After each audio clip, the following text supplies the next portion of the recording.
let's be real. I have a bad habit. I only go to the grocery store when I'm hungry. I eat my way from aisle 1 to aisle 16. Then I do this little walk of shame to check out, and I have a cart full of empty Larabar wrappers and empty almond butter wrappers. And maybe when I'm hungry, I'm weak. I'm vulnerable to succumb to the temptations that lurk in aisle 4. In this week's gospel, Jesus is tempted 3 times by the devil. He's tempted to turn stones, something inedible, into something that's a source of nourishment, bread. Then he's taken to the parapet of the temple, and the devil provokes him and tempts him to prove himself. If you're the Son of God, throw yourself down. Finally, the devil shows him the city. All of this could be yours. And Jesus says, "Get away from me." He addresses the devil, and the devil departs from him. When I'm hungry, I'm weak, I'm vulnerable, it's a lot more difficult for me to confront my temptations. I'm not just talking about food hunger here either. I looked in Urban Dictionary. Hungry means a lot of things. Some of them aren't necessarily appropriate for this discussion. Hungry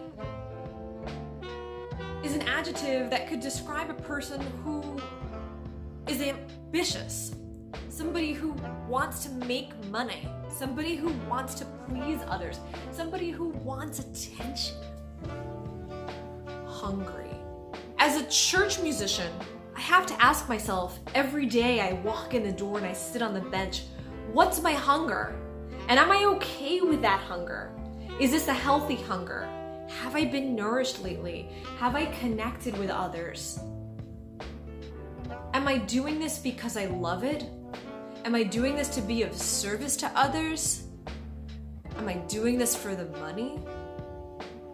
I'm not going to get into whether these things are good or bad, but I'm grateful that I have the maturity and wisdom now to at least be aware that I'm hungry.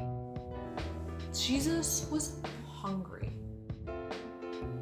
This underground, latent, abusive subculture that exists within institutions, and in particularly the church, has been on my mind a lot lately. And as I was making this video, it occurred to me why we are so riddled with abuse right now is because we're hungry and we're not naming it. We can't even begin to seek out nourishment and refreshment because we don't even know how hungry we are. How can we possibly even be aware of how this hunger is wearing on our will? We don't even know that we're hungry. It's easy to villainize people who perpetrate acts of abuse. It's much more difficult for us to see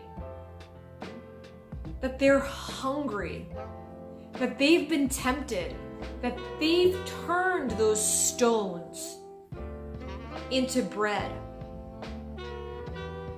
They've thrown themselves down from the parapet. They're worshiping the darkness. They're living in that opulent city. And while nothing is impossible for God to transform, much easier to face our demons head on than it is to leave that comfortable, opulent place behind.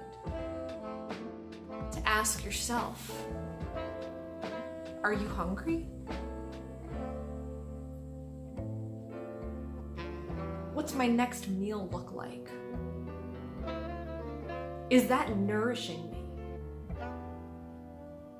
How am I nourishing myself?